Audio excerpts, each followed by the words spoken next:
الرجيم بسم الله الرحمن الرحيم الحمد لله رب العالمين الرحمن الرحيم مالك يوم الدين يا سيدنا ومولانا محمد وعلى آله وصحبه أجمعين. قال سيدنا وإمامنا وقدوتنا وفخرنا فخر الوجود سيد الشيخ أبي بكر بن سالم في كتابه مفتاح السرائر وكنز الذخائر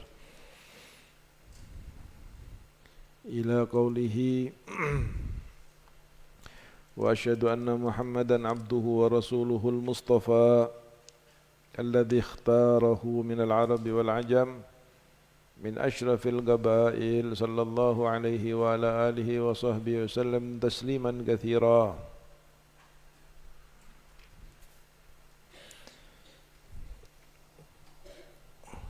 Dan saya bersaksi, saya meyakini dengan keyakinan yang pasti di dalam hati bahwa sesungguhnya seorang hamba Allah yang bernama Muhammad,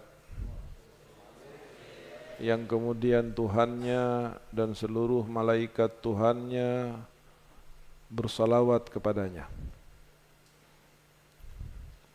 yang dilahirkan di kota Makkah, yang dijadikan oleh Allah Subhanahu wa taala nabi yang diutus paling akhir tetapi diciptakan paling awal, dan dialah kebanggaan kita, harapan terbesar kita, rahmat Allah terhadap kita, Sayyidina Ahmad wa Sayyidina Muhammad,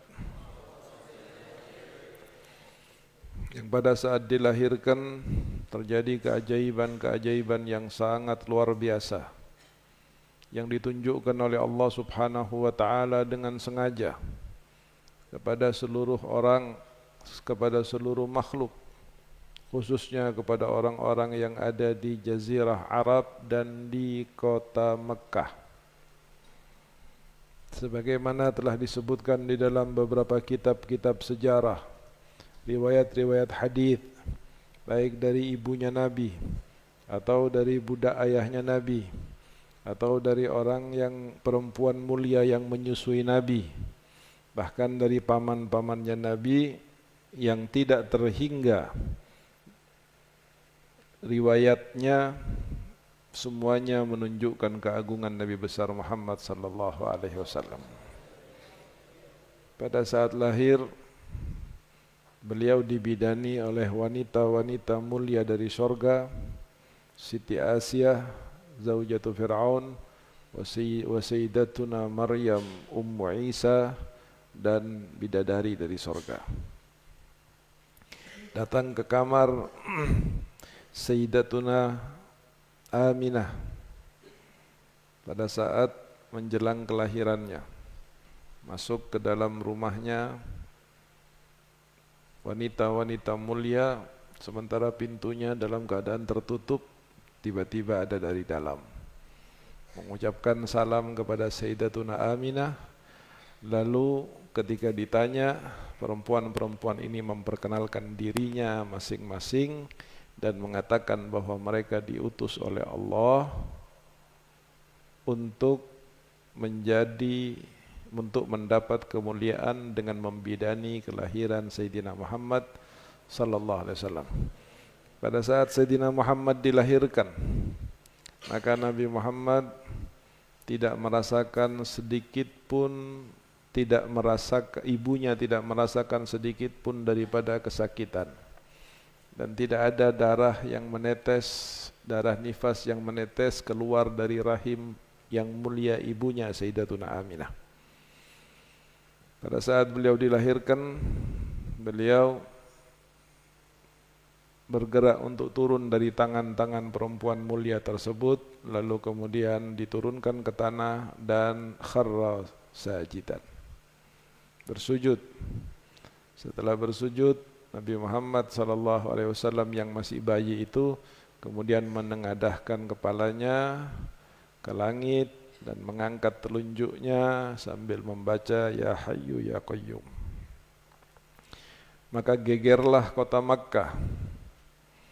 Di antara yang membuat geger kota Makkah itu adalah bagaimana binatang-binatang di kota Makkah satu sama lain saling berbicara dengan bahasa yang fasih, memberi ketahu tentang kelahiran bayi yang mulia ini. Wa kullu dabbatin li Quraisyin nataqat bi fasihil ibarah mu'linatan bi kamalil bisyarah. Fama min hamilin fi dalikal ham illa atat fi hamliha bi ghulam min barakati wa sa'adati hadzal imam. Dan pada malam itu semua bayi yang dilahirkan dalam jenis kelamin pria untuk memuliakan Allah Subhanahu wa taala terhadap lahirnya bayi laki-laki yang bernama Muhammad sallallahu alaihi wasallam. Dipanggilnya kakeknya. Lalu datang kakeknya Abdul Muttalib karena ayah Nabi sallallahu alaihi wasallam sudah wafat pada saat Nabi berusia 2 bulan di dalam kandungan ibunya. Datang pamannya Abdul Muttalib, lalu kemudian sebagaimana kebiasaan orang-orang di Makkah, jika lahir anaknya maka dia akan dibawa ke Ka'bah. Dan di Ka'bah, bangunan Ka'bah dikelilingi ke dalam Ka'bah. Ketika sallallahu alaihi wasallam. Lalu kemudian Sayyidina Abdul Muttalib mengangkat bayi tersebut tinggi ke atas dan mengatakan, wahai Tuhan pemilik Ka'bah, aku namain anakku ini, maksudnya cucunya, anakku ini dengan Muhammad, dengan harapan bahwa dia akan dipuji di langit dan dia akan dipuji di bumi. Dan terkabullah doanya Sayyidina Abdul Muttalib, karena sejatinya apa yang keluar dari mulutnya Abdul Muttalib pada saat itu adalah merupakan ilhamat ar-rabbaniyah yang sengaja Allah lewatkan lisannya untuk menjadi bukti tentang betapa agungnya Nabi besar Muhammad SAW. Maka setelah itu Nabi Muhammad menjadi buah bibir di dunia, mulai dari di Mekah sendiri, ketampanannya, kesempurnaannya, lalu kemudian menjadi buah bibir keluar kota Makkah ketika dibawa oleh Halimatus Sa'diyah, bagaimana untanya yang sangat kurus sehingga dia datang terakhir ke Mekah mencari tempat-tempat orang yang punya bayi untuk disusui dan dibawa ke Bani Sa'ad di Taif. Semuanya yang kaya-kaya sudah diambil. Tinggal rumahnya perempuan janda yang miskin.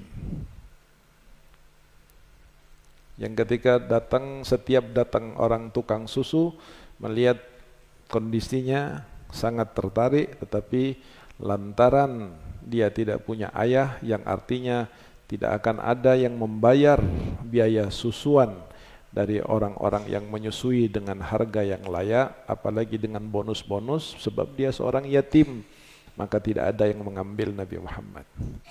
Memang Allah Subhanahu wa taala menakdirkan ini karena Allah taala telah menetapkan susu yang akan masuk ke dalam jasad Nabi Muhammad sallallahu alaihi wasallam adalah air susu dari seorang perempuan yang salihah, perempuan yang bersih, perempuan yang pintar, perempuan yang sabar.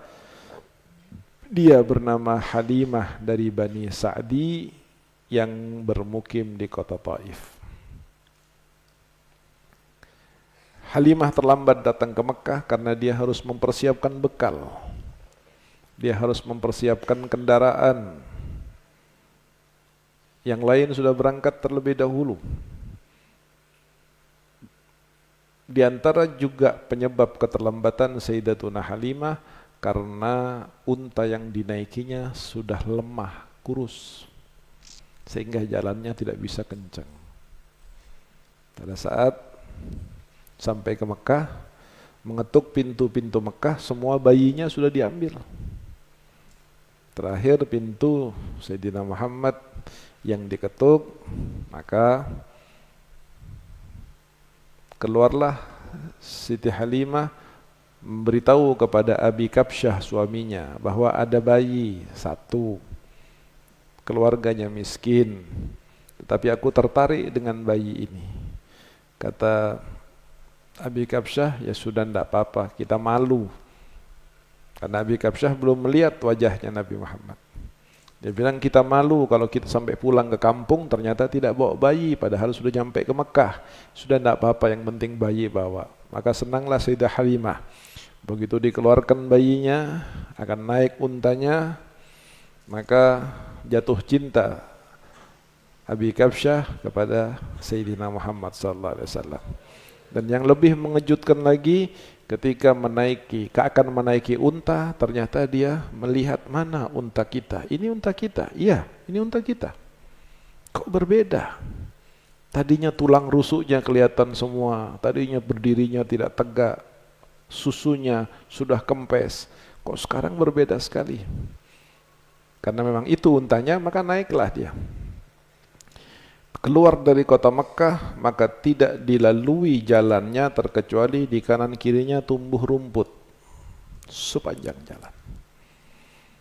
Di sepanjang jalan itu Abi Kabsyah dengan Sayyidatuna Halimah tidak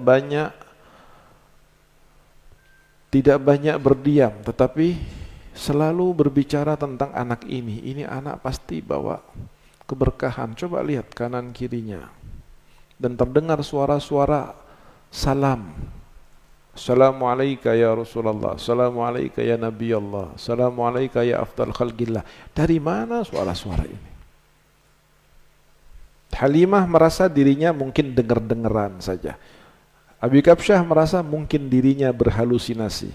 Tetapi sejatinya tidak. Semua yang dilewati mengucapkan salam kepada Rasulullah sallallahu alaihi wasallam. Sampai di desanya ternyata Halimah lebih dulu daripada yang lain. Kenapa? Karena perjalanan seakan-akan dilipat buminya oleh Allah Subhanahu wa taala, maka unta Siti Halimah menyalip dari unta-unta yang lain, dan dari susu untanya itu menetes karena kelebihan muatan susu. Sampai menetes. Setiap diperas untuk diberi minum kepada keluarganya tidak pernah habis, seakan-akan ada di sorga. Tumbuh lagi, kembung lagi, sampai dibagikan kepada tetangga-tetangga dan seterusnya. Sebagian perempuan-perempuan yang pernah datang ke rumahnya Siti Aminah melihat bayi itu merasa menyesal. Dia bilang, kenapa saya tidak ambil bayi ini? Ternyata ini bayi adalah membawa keberkahan. Di sisi lain ada kekhawatiran terhadap di hati Siti Halimah terhadap bayi yang luar biasa ini, sehingga dia tidak pernah tidur terkecuali menunggu Nabi Muhammad tidur. Dia terus mengawasi kemana saja Nabi Muhammad, karena khawatir ini bayi istimewa, takut diminta ganti sama orang tuanya kalau dimakan serigala atau diculik atau apa. Dan yang mengherankan lagi, jika datang bulan Ramadan, maka Rasulullah SAW tidak mau minum. Disusui tidak mau. Dari mulai fajar sampai maghrib. Ba'dal maghrib baru mau. Dan dari dua susu Siti Halimah, Rasulullah tidak mau ngambil dua-duanya. Dia hanya menyusu dari sebelah susunya saja, karena tahu sebelahnya lagi Siti Halimah punya seorang anak. Dari mulai kecil, lihat bagaimana Allah menjaga akhlaknya, menjaga adabnya, menjaga sifatnya, menjaga tingkah lakunya, menjaga kesuciannya, menjaga kemuliaannya. Dan mudah-mudahan Allah sucikan kita, Allah muliakan kita, Allah perbaiki akhlak kita, karena kita adalah umat daripada Nabi yang sedang kita bicarakan ini, sallallahu alaihi wa alihi wasallam. Ya bakhtana bin Nabi hu kanzuna wal khabiyah. Alangkah untungnya kita dengan memiliki Nabi Muhammad, karena sungguhnya Nabi Muhammad itu adalah harta karun terbesar kita, dan beliaulah simpanan kita di akhirat. Kita tidak akan masuk surga dengan salat kita, dengan puasa kita, dengan tahajud kita, dengan sedekah kita, dengan haji kita. Kita tidak akan masuk surga dengan semua amalan itu. Kenapa? Karena amalan-amalan kita jauh dari syarat ketentuan diterima oleh Allah Subhanahu wa taala. Lalu apakah kita juga mau masuk neraka? Ilahi lastu lil firdausi wala aqwa ala naril jahim. Mau masuk surga tidak pantas, mau masuk neraka takut kepanasan tidak kuat. Fahabli taubatan, fahabli taubatan, waghfir dhunubi. Wa madza qala rabbukum 'anit taubati wal maghfirah? Yaqulu subhanahu wa ta'ala fi kitabihil karim, walau annahum idzalamu anfusahum ja'uka, andai mereka berbuat zalim, berbuat dosa yang sangat banyak, ja'uka, lalu mereka datang kepadamu. Siapa? Ja'uka siapa? Datang kepadamu. Dhamir mu itu siapa? Muhammad. Ja'uka, datang kepadamu. Fastaghfirullah, lalu kemudian di depan Nabi Muhammad beristighfar kepada Allah. Astaghfirullahaladzim, astaghfirullahaladzim. Fastaghfara lahumur rasul, lalu Rasul ikut beristighfar untuk mereka yang datang kepada Nabi, sengaja di hadapan Nabi membaca istighfar kepada Allah. Lawajadullaha, pasti akan mendapati, orang itu akan mendapati Allah sebagai zat yang maha memberi taubat, yang maha mengampuni, yang maha kasih, maha sayang. Kenapa? Satu sebabnya, karena diwakili oleh Nabi Muhammad sallallahu alaihi wasallam. Makanya di hadis Utbah yang kalian baca, ya khairu man dufinat fit turbi a'dumuhu qattaba min tibihinnal qa'u wal akamu, nafsi fida'un liqabrin anta sakinuhu fihil afafu wa fihil judu wal karamu. Seorang Badui datang. Utbah ada di dekat makam Nabi SAW. Seorang Badui datang, merasa dia banyak dosa, ada dosa dan banyak salah kepada Allah. Lalu kemudian dia berdiri depan makam Rasulullah, mengatakan, Assalamu alayka ya Rasulullah, Assalamu alayka ya Habiballah, wa qala rabbuka walau annahum idzalamu anfusahum ja'uka fastaghfirullaha wastaghfara lahumur rasul lawajadullaha tawwabar rahima. Ya khaira man dufinat fit turbi a'dumuhu qataba binti bihinnal judu wal akamu, nafsi fida'un liqabrin anta sakinuhu fihil afafu fihil judu wal karamu. Lalu fi riwayah 2 bait saja lalu keluar. Tiba-tiba Utbah tertidur. Saat tidur dia mimpi Rasul. Rasul mengatakan, katakan kepada Badui tersebut dosanya sudah diampuni oleh Allah. Sallallahu alaihi wa alihi wasallam. Dia terpuji akhirnya di bumi. Semua memujinya, kawannya memujinya, lawannya memujinya, hatta Abu Jahal dalam hati memujinya, Abu Lahab dalam hati memujinya, apalagi Sayyidina Abu Bakar, Sayyidina Umar, Sayyidina Uthman, As-sabiqun al-awwalun, ashabu Badar, al-muhajirun, al-ansar, sampai Sayyidina Bilal bin Rabah mengatakan pada saat menjelang kejadian peperangan yang sangat berat musuhnya, Sayyidina Abu Bakar, Sayyidina Bilal berkata menenangkan Nabi Muhammad. Apa yang katanya Bilal? Ya Rasulullah, perintahkan kami apapun yang ingin kau perintahkan. Dan engkau akan mendapati kami bukan seperti Bani Israel yang mengatakan idhab anta wa rabbuka fa inna hahuna qa'idun. Pergi kamu, kata Bani Israel kepada Nabi Musa, pergi kamu wahai Musa dengan Tuhanmu dan kami akan duduk di sini, enggak mau ikut pergi. Tetapi kata Sayyidina Bilal, kami akan berkata, kami umat Muhammad, umatmu, bukan umat Musa, bukan Bani Israel, kami adalah umatmu, yang kami akan berkata, idhab anta wa rabbuka faqatila fa inna ma'akum muqatilun.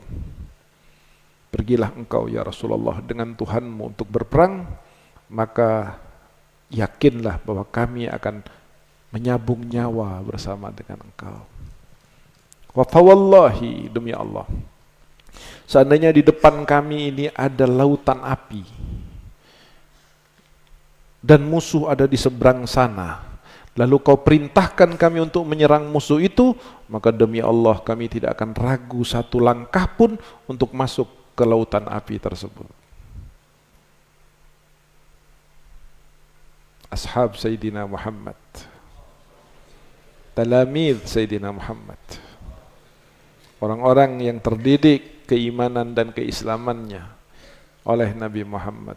Mereka adalah sahabat-sahabat Nabi Muhammad, murid-murid Nabi Muhammad, dan mereka adalah pecinta-pecinta dan pelindung-pelindungnya Nabi Muhammad sallallahu alaihi wa alihi wa ashabihi ajma'in wa sallama tasliman katsira. Kalau di langit bagaimana pujiannya? Terpuji di bumi jelas sampai sekarang. Rafa'na laka dzikra. Tidak ada siapapun yang sampai detik ini namanya terus sambung menyambung disebut. Dunia ini berputaran, sekarang jam 11 kurang 10, di belahan bumi yang lain ada jam 11 kurang 10 siang. Terus bergeser waktunya salat. Setiap menitnya bergeser. Apa maksudnya?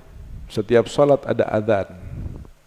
Dan setiap adzan ada nama Nabi Muhammad yang disebut. Disebutnya bukan pelan lagi. Asyhadu anna Muhammadar Rasulullah wa rafa'na laka dzikrak. Allah sudah berjanji dan akan kami tinggikan sebut.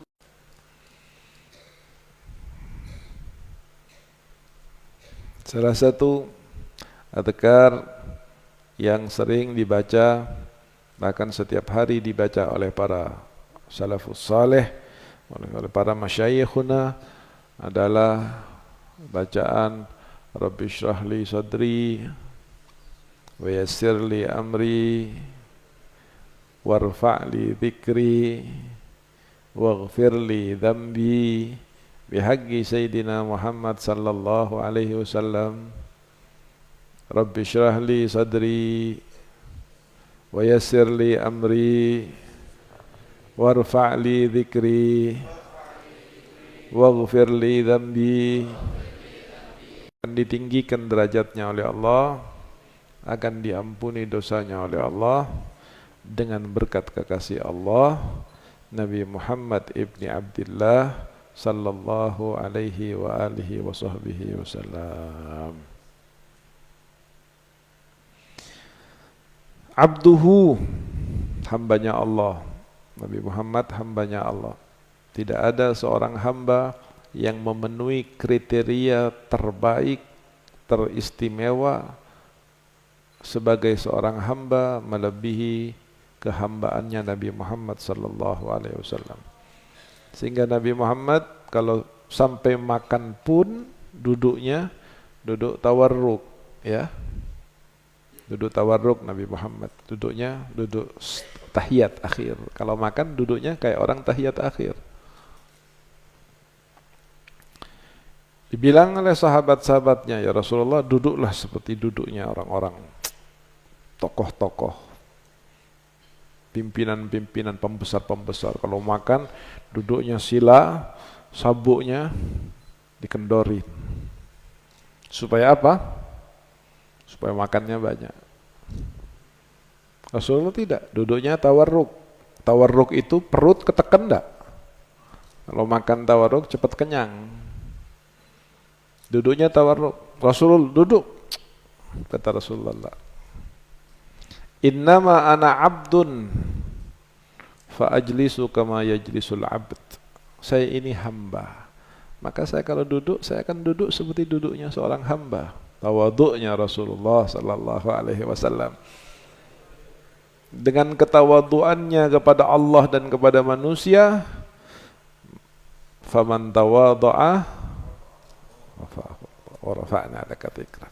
Wa man takabbara wada'ahu Allah kama kana iblis la'natullah alaihi wa a'adana jami'an min syarrih. Abduhu,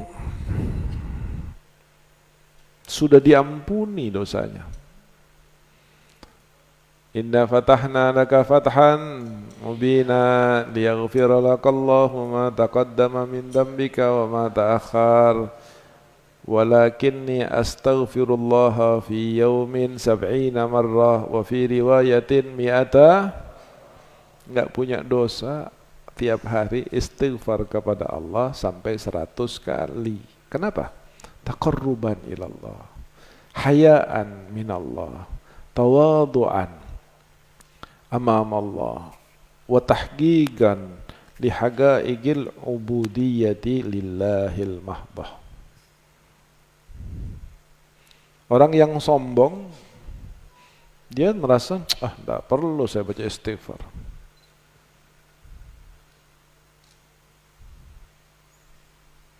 Makanya tambah banyak dosanya.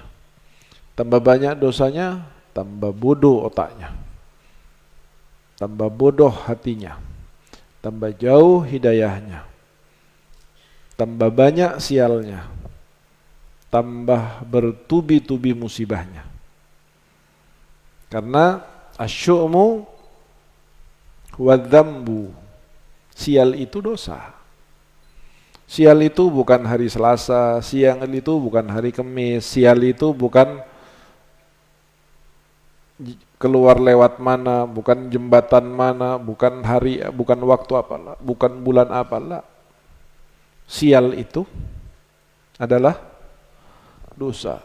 Orang yang melakukan dosa, sering melakukan dosa, tidak bertobat dari dosa, maka dia akan semakin dekat dengan kemurkaan, kemarahan Allah Subhanahu wa taala. Wa rasuluhu, dan dia adalah hambanya Allah. Hambanya Allah Subhanahu wa taala. Dia adalah utusannya Allah. Ar-Rasul adalah seorang laki-laki dewasa, diberi wahyu oleh Allah dan diperintahkan untuk menyampaikan wahyu, suruh berdakwah. Itu Rasul. Kalau Nabi kriterianya sama, cuman tidak diperintahkan untuk berdakwah, menyampaikan. Jumlahnya Nabi dan Rasul banyak sekali. Wa sahhat an madhhabil asy'ariyah anna adad al-anbiya kulluhum mi'atu alfin wa ishruna alfan wa arba'atu alaf. Mi'a arba' wa ishrin. Jumlahnya Nabi 124.000. Jumlahnya Rasul 313. Walladhi yajibu alaina an na'rifa asma'ahum, yang wajib bagi kita untuk mengetahui nama-nama mereka adalah 25. Terbaiknya adalah Nabiuna Muhammad sallallahu alaihi wasallam. Fa ana khiyarun min khiyarin. Aku adalah yang baik dari yang terbaik. Apapun itu. Makhluk Allah terbaik, Nabi Muhammad. Manusia terbaik, sukunya terbaik, agamanya terbaik, agama Nabi. Kitabnya terbaik, kitab Nabi. Umatnya terbaik, keluarga yang terbaik, keluarga Sahabat yang terbaik, sahabat fa ana khiyarun min khiyarin. Dan tidak ada yang nempel ke Nabi kecuali dia akan mendapatkan kebaikan yang tinggi. Sebagaimana para sahabat, para aulia, para ulama Al-Mustafa yang terpilih sallallahu alaihi wasallam, yang dipilih oleh Allah Subhanahu wa taala dari Arab wal ajam dan ajam atau selain Arab. Min asyrafil gabail, dari kabilah yang mulia, paling mulianya kabilah, dari mulai Kinana, Quraisy, Bani Hashim, Bani Muttalib. Nabi Muhammad terbaik. Yang ma'ruf min Quraisy. Quraisy kabilah besar. Quraisy itu artinya anaknya ikan hiu. Besar. Agak kecilan sedikit, namanya Quraisy. Kenapa? Karena ada di darat. Kalau ada di laut namanya Quraisy. Sebab apa dinamakan Quraisy? Pertama kali yang dinamakan Quraisy adalah Sayyidina Fihr, jaddun Nabi SAW. Karena dia memiliki semua kesempurnaan. Paling berani dia, jago perang dia, paling tampan dia, paling kaya dia, paling dermawan dia, paling semuanya. Sehingga dia diibaratkan ikan pausnya daratan. Semuanya ada pada dia. Dan adanya kemuliaan-kemuliaan itu secara spesifik dalam kakek-kakeknya Nabi Muhammad sallallahu alaihi wasallam disebabkan karena kemuliaannya Nabi Muhammad.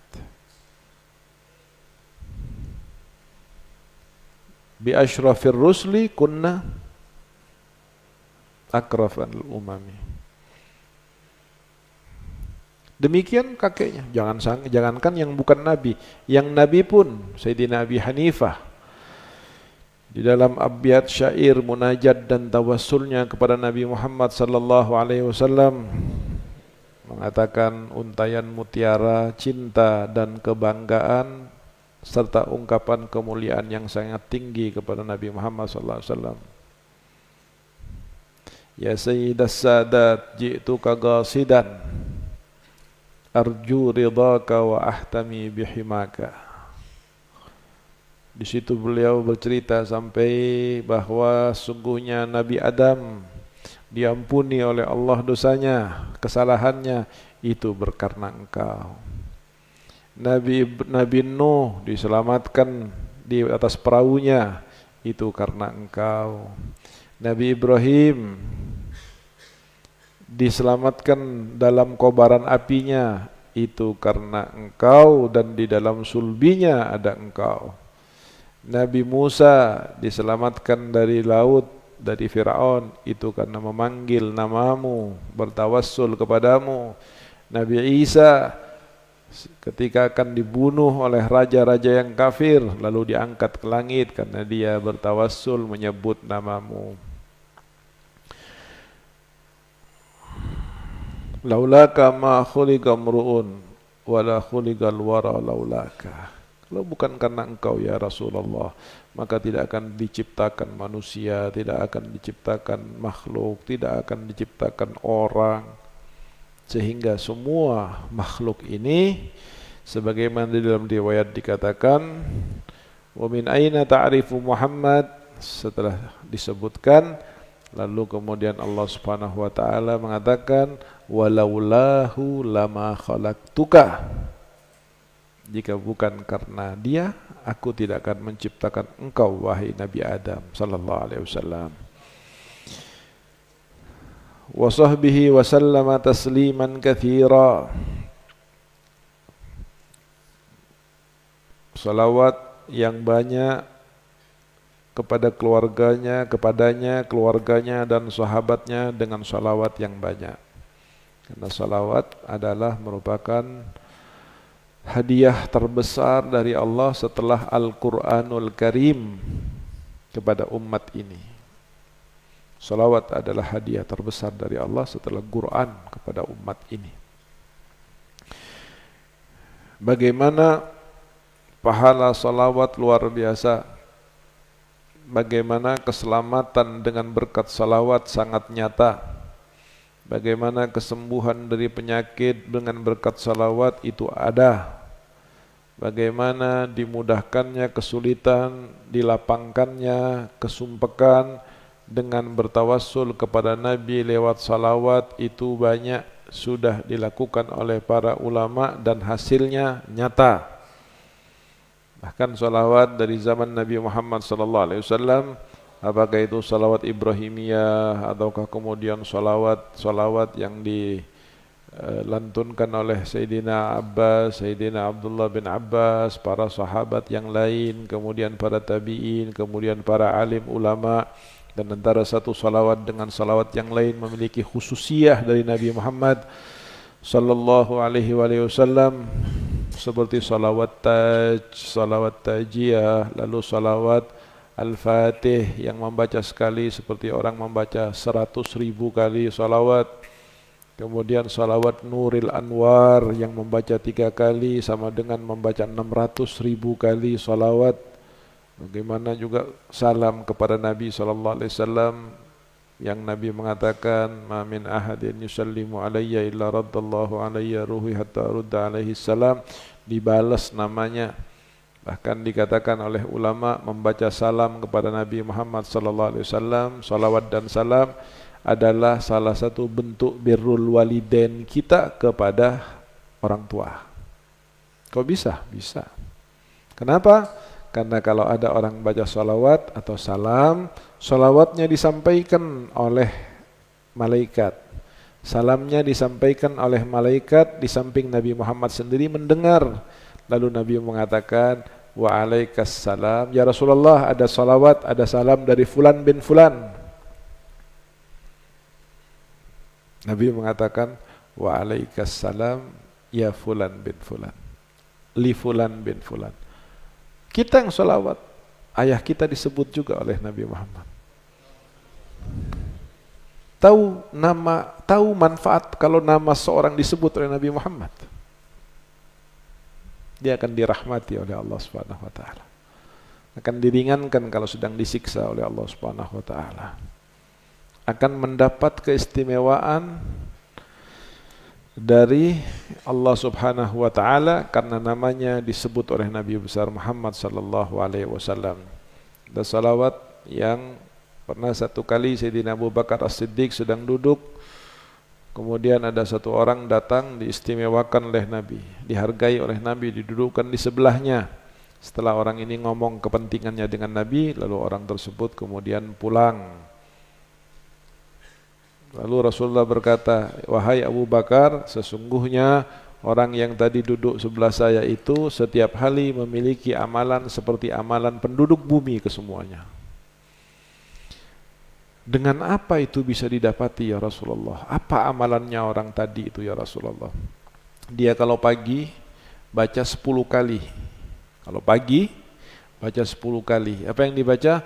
Allahumma salli ala Sayyidina Muhammadin Nabi adada man salla alaihi min khalqik wa salli ala Sayyidina Muhammadin Nabi kama yanbaghi lana nusalli alaihi wa salli ala Sayyidina Muhammadin Nabi kama amartana bis salati alaihi. 1 kali, 2 kali, 3 kali, 4 kali, 5 kali, 10 kali, maka orang ini mendapatkan pahala seperti seluruh amalannya orang penduduk bumi.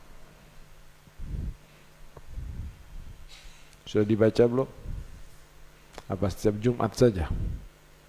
Mulai besok baca setiap pagi.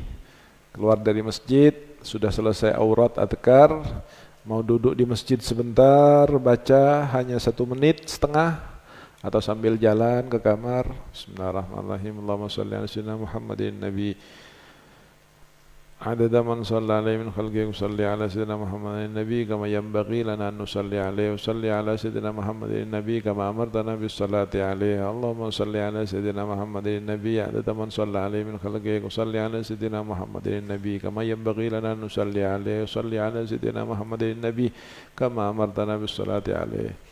Jadi setiap hari pagi-pagi baru selesai sholat subuh sama i'tikaf ila antatul asyams, orang baru dapat amalan segitu, inti sudah dapat amalan seluruh penduduk bumi.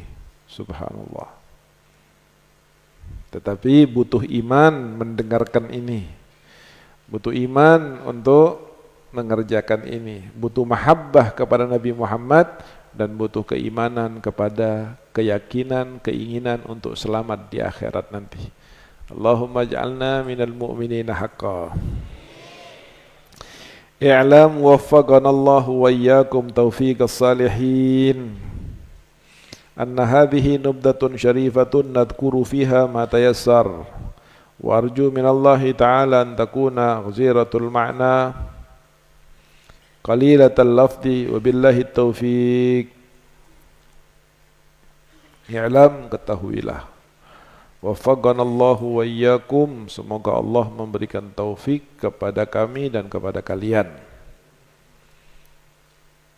Taufiknya bukan taufik biasa, bukan taufik umum, tapi yang diminta oleh Sayyidina Syekh Abi Bakar bin Salim dalam doanya dan mendoakan kita juga. Ini kita dapat doa dari Sayyidina Syekh Bakar bin Salim. Kenapa? Karena ente sedang belajar kitab ini. Dan beliau mengatakan waffaqanallahu wa iyyaka. Semua yang dengerin, semua yang ikut ngaji, semua yang megang kitab, semuanya akan dapat doa. Apa yang didoakan? Taufik. Taufik apa? Taufik khusus. Taufik khusus itu apa? Taufiqas salihin.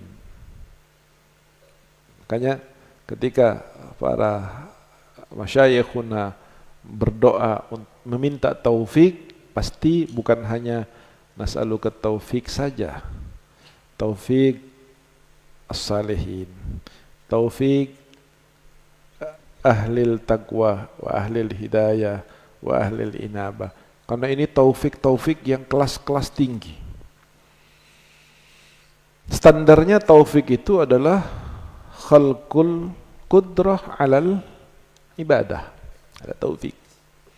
Ketika seseorang diberi oleh Allah kemampuan untuk melakukan ibadah, maka itu namanya taufik. Tetapi dalam perjalanan ibadah itu sendiri dibutuhkan khusyuk, dibutuhkan ikhlas, dibutuhkan macam-macam. Tapi kalau kita diberi oleh Allah taufiknya para salihin, maka kita akan mendapatkan anugerah dalam melakukan ibadah seperti mereka, orang-orang yang dekat, muqarrab indallah subhanahu wa ta'ala.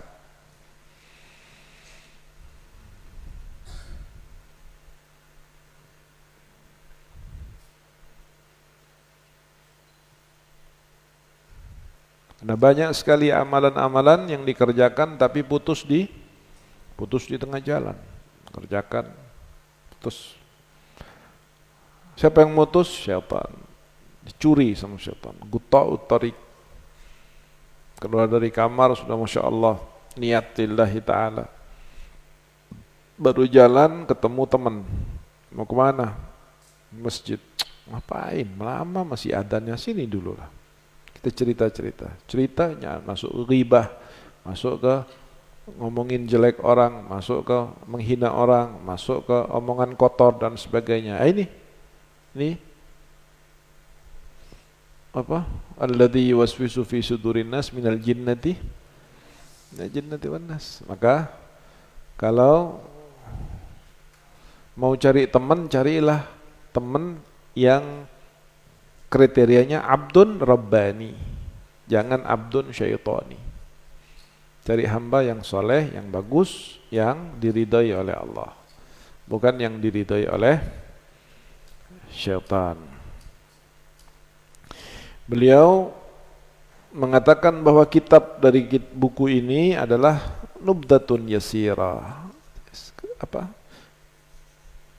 kumpulan-kumpulan nasihat yang nubdatun syarifah adalah ringkasan yang sangat mulia.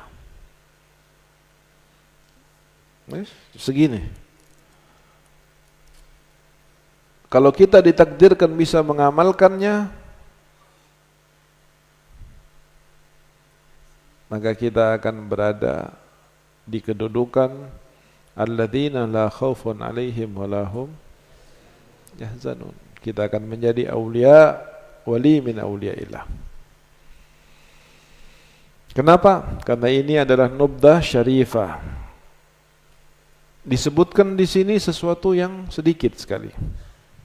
Tapi sedikit dengan rahmat, dengan inayah, dengan taufik dari Allah Subhanahu wa taala akan jadi banyak. Sayyidina Ali bin Abi Thalib membaca ilmu kepada Rasul sallallahu alaihi wasallam 1000 masalah.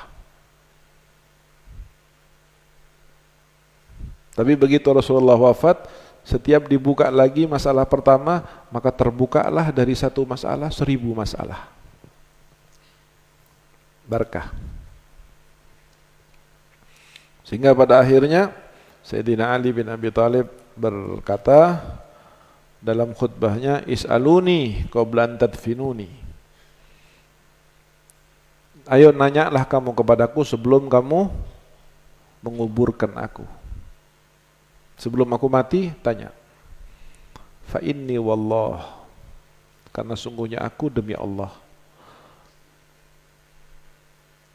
a'raf turuqas sama, lebih tahu jalan-jalan di langit min turuqil ard, daripada jalan di bumi. Jalan di bumi ada jalan raya Kuningan, kilometer sekian, ini Sampora, ini Caracas, itu di sana dan sebagainya, jalan tuh. Sayyidina Ali lebih mengetahui jalan di langit daripada jalan di bumi. Kenapa? Karena ruhnya setiap hari mi'raj. As-salatu mi'rajul mu'min. Jadi kalau sampai beliau usianya sekian puluh tahun, tiap hari 5 kali naik turun, belum sholat sunnahnya, naik turun, rohnya, maka beliau kenal jalan-jalannya, karena sudah ribuan kali dijalani. Dikatakan bahwa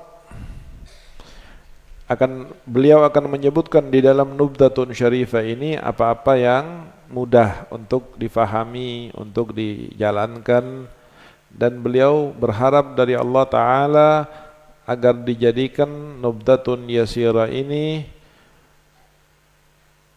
sangat banyak, sangat deras maknanya, sangat lebat maknanya, walaupun lafadznya tidak seberapa.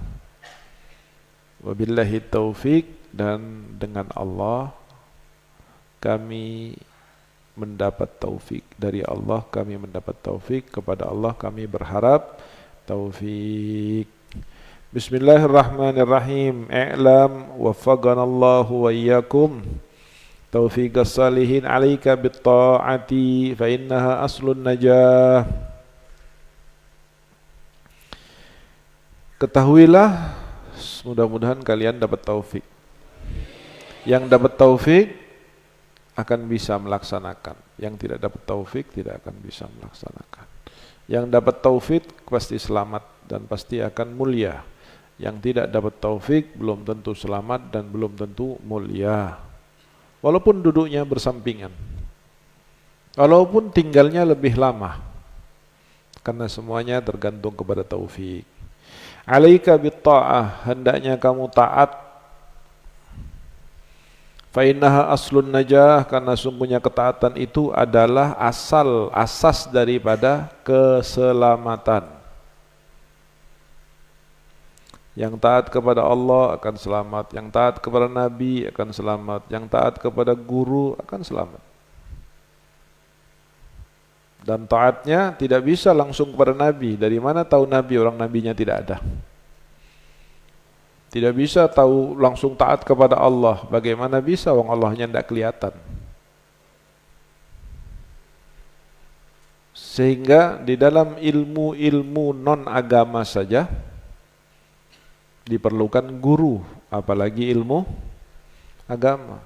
Ilmu agama itu terbagi menjadi dua, ilmu yang sifatnya zahir, ilmu yang sifatnya kalau yang batin saja, kalau tidak ada gurunya dia akan tersesat. Kalau yang zahir saja tidak ada gurunya dia akan tersesat, apalagi yang sifatnya batin.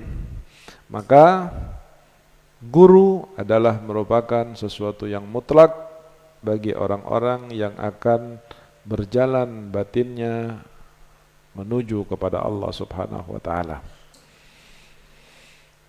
Taat sampai dalam sisi apapun diperlukan ketaatan, karena at-ta'atu aslun najah.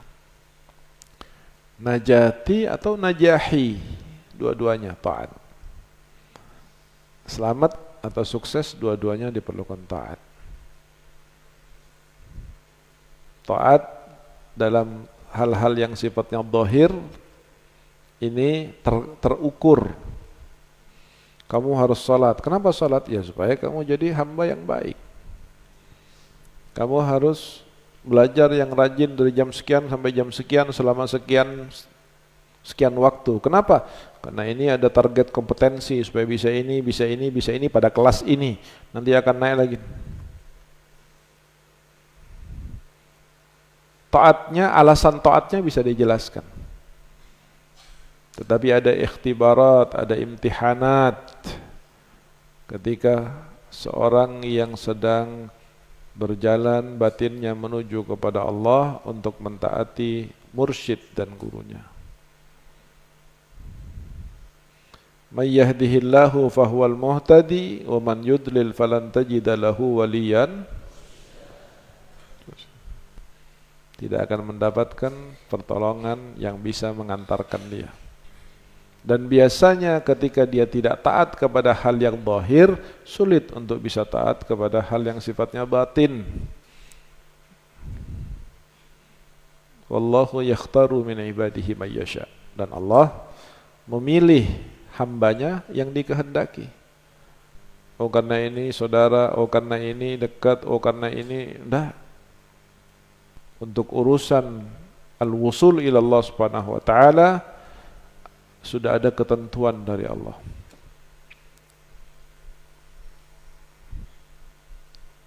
Seratus % dibagi 9:1.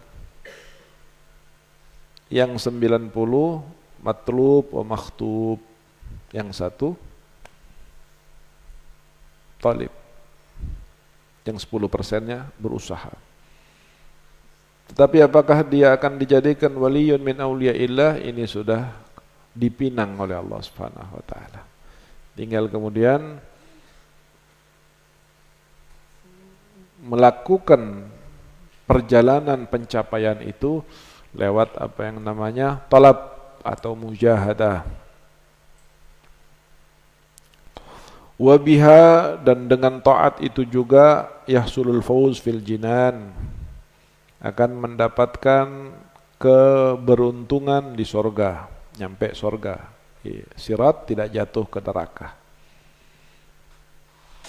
Sebagaimana kita diingatkan bahwa di dunia ada neraka, di sorga, di akhirat juga ada neraka. Di dunia ada sorga, di akhirat juga ada. Sorga nerakanya dunia, fit ta'ah wal ma'siyah, fil ibadah wal ma'siyah. Orang kalau beribadah kemudian dia mencapai kepada ilmul yaqin, maka dia akan merasakan kenikmatan sorga sebelum dia masuk sorga. Seperti beberapa saat yang lalu sudah disampaikan bagaimana jannatud dunya inda al-arifin, indal wasilin, indal awliya was-salihin. Dan untuk mencapai sorga juga kita sudah dengarkan kemarin, tidak bisa didapati dengan mudah, karena sorga itu huffat bil makarih, wal jannah awan nar huffat syahwat. Tetapi akan ada satu di mana muta'arid, ada satu orang lagi Pada saat dia nyantri di Tarim, datang dari luar kota, nyampe sudah malam ke Tarim. Darul Mustafanya jauh, hampir 1,5 kilo lebih dari Masjid Jami. Tidak ada kendaraan lagi, mau jalan kaki capek, akhirnya dia tidur di masjid. Tidur di Masjid Ba'alawi. Pada saat tidur di Masjid Ba'alawi, jam 12, setengah 1 kira-kira, setelah dia wudhu, salat tahiyatul masjid, lalu kemudian tidur miring. Mau miring ke kiblat, karena takut kakinya menghadangi pintu, akhirnya kepalanya saja mengarah ke kiblat. Jadi dia tidur ngadep ke sana. Ketika dia akan mulai tidur, tanpa sadar dia melihat sudah ada orang yang sholat tua. Allahu Akbar. Mau bangun susah bangun. Diliatin, karena ngantuk dia tidur. Banyak nyamuk, jadi bangun. Dia terbangun, dilihat fulan masih sholat aja. Dia balik, betulin selimut, sorbannya betulin buat selimut. Sampai jam sekian dia lihat masih sholat lagi. Kebangun lagi lihat masih sholat lagi. Akhirnya mulai jam 3, di situ ada hizib Quran. Karena dia malu, mau tidur lagi, ya udah mau ndak mau. Kamar mandi, wudhu, salat, habis salat dia datengin orang tua itu. Dan dia mau selaman. Itu dipegang tangannya sama orang tua tersebut, tiba-tiba dia mau cium tangannya, dipegang, ditahan dulu. Dia bilang, katanya orang tua itu, ya fulan, ente heran ya sama saya. Katanya orang ini, iya Habib, saya heran. Apa coba? Herannya apa? Saya datang 12:30, tidur saya lihat Habib sholat. Bangunnya aja dari 1 rakaat ke rakaat berikutnya susah. Sampai saya tertidur, saya bangun, saya lihat masih sholat. Saya tidur lagi, saya bangun, lihat masih sholat. Sampai jam 3, saya lihat masih sholat. Habib ini kan sudah tua. Terus yang membuat kamu heran apa? Saya heran, kok kuat dan kapan istirahatnya? Habib yang tua ini umurnya mungkin ada 80-an. Senyum dia. Dia bilang, kalau kamu heran sama saya juga heran sama kamu. Dia bilang, kenapa Habib kok heran sama saya? Saya lihat kamu masih muda. Saya sholat. Begitu saya salam, saya lihat kamu tidur. Saya sholat lagi. Saya salam, saya lihat kamu masih tidur. Saya sholat lagi. Dari 12:30 sampai jam 3, saya salam, saya lihat kamu tidur. Padahal kamu masih muda. Yang bikin saya heran, kapan ibadahmu kepada Allah? La ilaha illallah. Sebagaimana ahlul ta'ah heran kepada ahlul ghaflah, maka ahlul ghaflah pun heran kepada ahlul ta'at. Nanti ada orang, sebagaimana ahlul ghaflah heran kepada ahli ta'at pun heran kepada ahlul ghaflah. Kok bisa 3,5 jam duduk ngobrol sana sini, padahal kalau dibuat baca Quran sudah dapat berapa, kalau dibuat zikrullah dapat berapa. Sama orang ahli ghaflah juga heran melihat, apa itu? 1 jam di masjid, habis baca kitab, ambil tasbih, ambil tasbih, baca Quran. Tinggal bagaimana posisi orang itu dan berada di Raudhatul Jannah atau berada di Hufratun Niran, na'udzubillahi min dzalik. Maka itu bersungguh-sungguhlah untuk mencapai surganya Allah Subhanahu wa taala. Dan tidak ada yang mahal dicapai dengan murah. Ada? Tidak ada. Mau beli gorengan 1.000 rupiah dapat. Mau beli mobil 1.000 rupiah dapat? 10.000? 100.000? Sejuta? Padahal gorengan bisa 1.000 rupiah. Masa sejuta nggak bisa beli mobil? Nggak bisa. Mahal. Kenapa mahal? Karena berharga. Mau beli futuh, mau beli kewalian, mau beli mimpi Nabi, mau beli khusyuk, mau beli ladzah fil ibadah, hanya dengan tidur, cengengesan sana, hahaha, hihihi, makan ini itu, terus pengen jadi wali, pengen jadi alim, dari mana?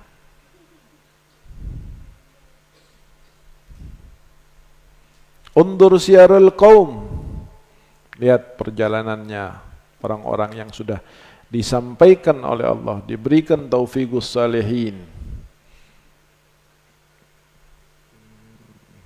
Bagaimana sampai dipastikan man lam yujahid fil bidayah lam yasil ila nihayah, man kanat bidayatuhu muhrigah fa nihayatuhu musyrigah.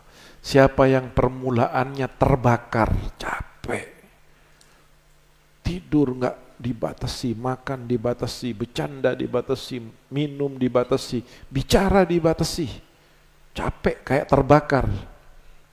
Apa kata Sayyidina Syekh?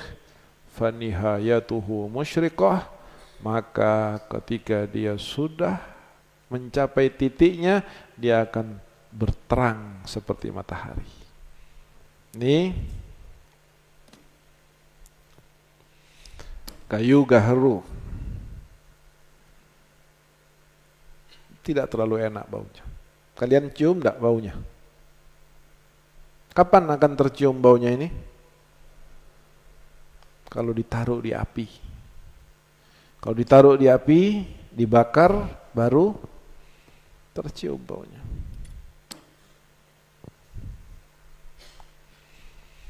Ini ada harganya, mungkin 100.000, 150.000. Kapan ini ada harganya? Setelah digergaji. Digergaji, dipaku, dipanasin, dielas, di apa, baru ada harganya. Lah kalau cuman bentuk kayu segini di pinggir jalan, ente ambil atau tidak? Hah? Tidak akan diambil. Semuanya yang ada di atas meja ini, semuanya hasil tempaan. Tempa, ada yang dibakar, ada yang dielas, ada yang digergaji, begitu jadi pantas untuk ada di atas meja, pantas untuk berada di acara-acara besar, pantas untuk duduk di depan, pantas untuk pakai imamah, pantas untuk disebut syekh, pantas untuk disebut ustaz, pantas untuk dicium tangannya, pantas. Seberapa lama? 20 tahun berjuang. 25 tahun hina. Sampai Sayyidina Abdullah bin Abbas radhiyallahu anhu, ketika orang-orang merasa kagum dengan Sayyidina Abdullah bin Abbas, wow, kesana diikuti orang, duduk ini, ngaji yang hadir banyak. Kata Sayyidina Abdullah bin Abbas, duliltu taliban wa uziztu matluban. Waktu saya jadi santri hina saya. Padahal saya misanannya Nabi Muhammad, hina. Kadang dibentak, kadang tidak salah dimarahi. Oh, kalau orang lagi yang belajar mencari titel S1, S2, jangan coba-coba saya nggak salah dimarahin. Saya lawan walaupun Anda guru saya.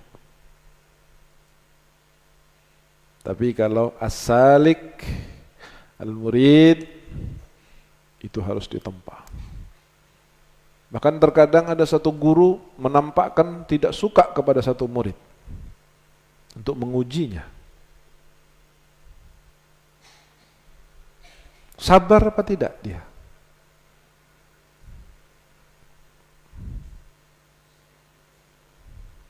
Seperti Al-Habib Abdullah Asy-Syatiri. Beliau salah satu murid daripada Al-Habib Abdurrahman Masyhur Sahibul Fatawa.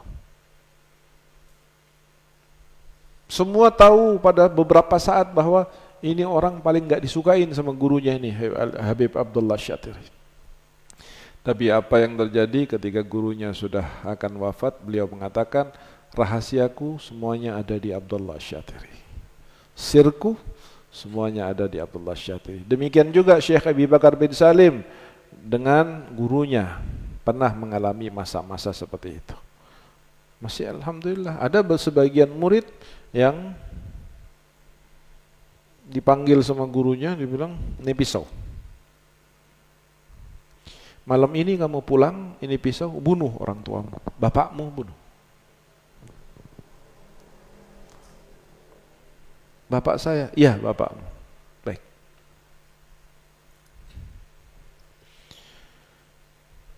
Dibawa, nanti masuknya lewat pintu belakang, jangan lewat pintu depan. Terus pulang ke rumahnya, jangan kemana-mana, ke rumahmu, bunuh, terus balik lagi ke saya, bawa pisaunya. Itu dibunuh, masuk lewat belakang, gelap rumahnya, masuk ke kamar bapaknya, dipegang ada jenggotnya, gorok dia. Datang lagi ke gurunya, dia bilang, guru sudah kamu bunuh? Sudah, mana pisaunya? Balik lagi ke rumahmu.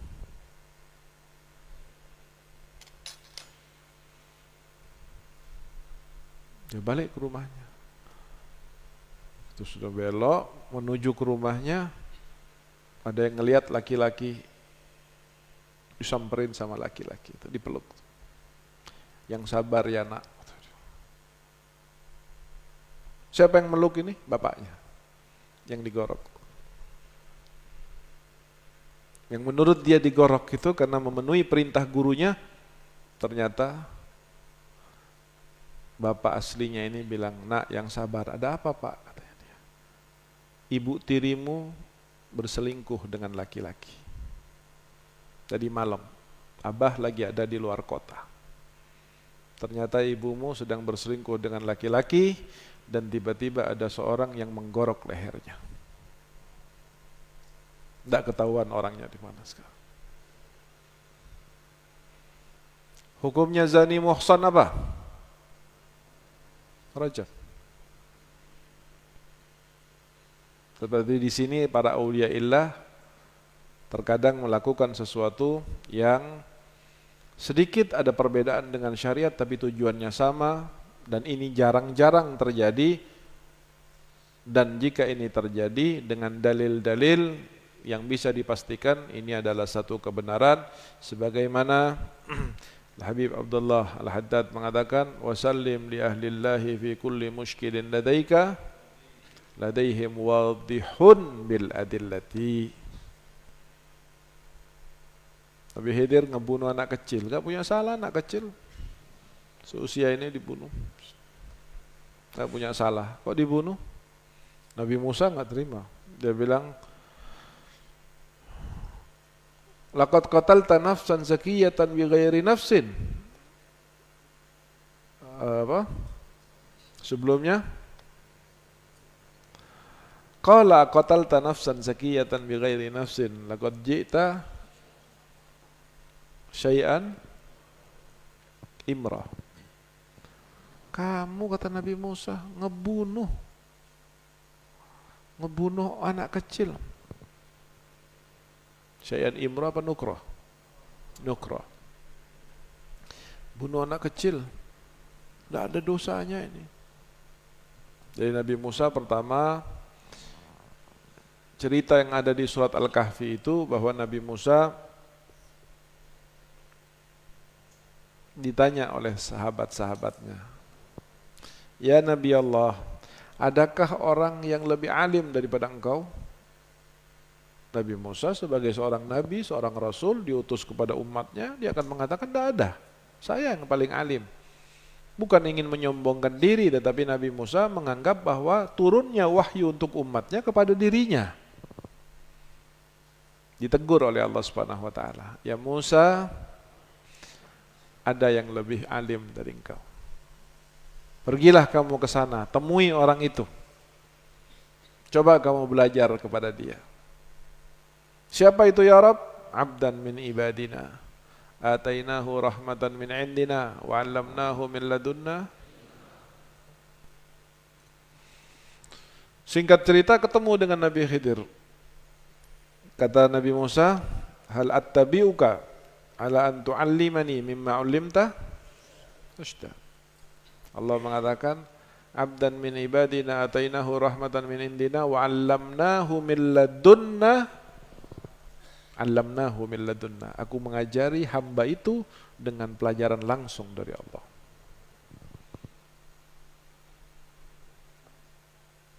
"Hal attabi'uka ala an tu'allimani mimma 'allimta rusyda?" Qala, "Innaka lan tastati'a ma'iya sabra. Wa kaifa tasbiru ala ma lam tuhit bihi?" Gak bisa sabar, gak bisa kamu. "Musa, mau ikut saya?" Kamu gak bisa. "Kenapa kok gak bisa?" "Kamu tidak akan sabar." "Kenapa saya gak bisa sabar?" "Saya akan sabar."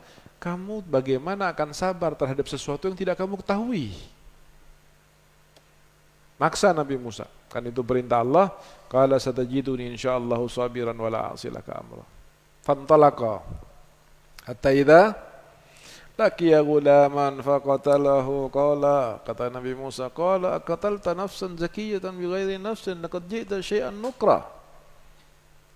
Nabi Khidir santai aja mengatakan, "Alam agul innaka akan agul laka innaka lan tastati'a ma'iya sabra." Oh ya udah, minta maaf kata Nabi Musa. Jalan lagi ketemu begini, tegur lagi. Khidir bilang, "Kan saya bilang kamu nggak bisa sabar bareng dengan saya. Sudah kamu pergi aja." "Ya sudah, saya minta maaf. Saya tidak akan ngulangi. Insya Allah saya tidak akan ngulangi." Nabi Musa melihatnya dari sisi kacamata syariah. Sementara Nabi Khidir lebih kepada kacamata hakikah. Buktinya apa? Nabi Musa membunuh orang tidak bersalah dosa. Nabi Khidir mengetahui bahwa anak kecil yang dia bunuh ini satu saat akan menjadi preman, akan menjadi durjana besar. Dia akan membunuh banyak orang Islam, lalu akan ditangkap oleh hukumah, lalu akan dibunuh oleh hakim. Menurut Nabi Khidir, daripada ente besar ngebunuh orang baru dibunuh, lebih baik saya bunuh sekarang. Kira-kira lebih bagus ngebunuh dulu baru dibunuh atau dibunuh dari mulai awal? Kan?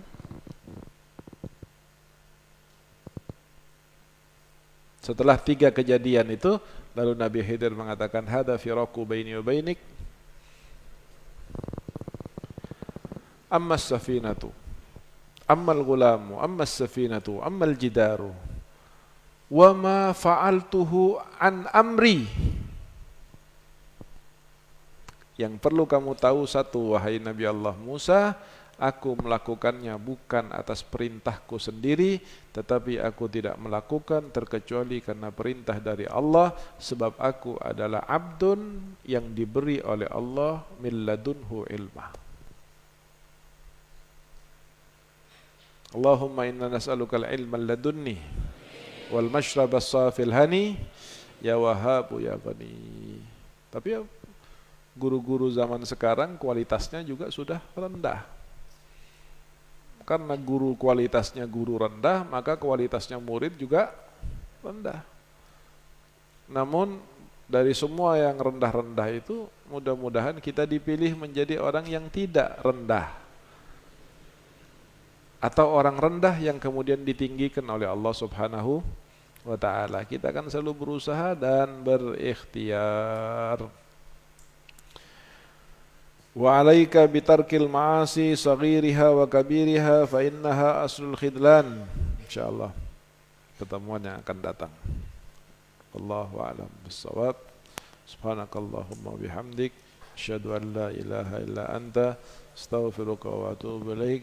Allahumma shalli wa sallim ala sayyidina Muhammadin salatan tukhrijuna min dhulumatil wahmi wa tukrimuna binuril fahmi wa tudihu lana ma ashkala hatta nafham annaka anta ta'lam wa la na'lam innaka anta 'allamul ghuyub. Allahumma salli ala sayyidina Muhammad Salli wa sallim ala sayyidina Muhammad. Allahumma inna nastaudiuka ma qad 'allamtanihi fardudhu ilaina inda hajatina ilaih wa la tunsini ya rabbal alamin. Bil qabul tamam kullu sul ma'mul wa sirril Fatihah. Maliki yaumiddin ya. Siratal mustaqim siratal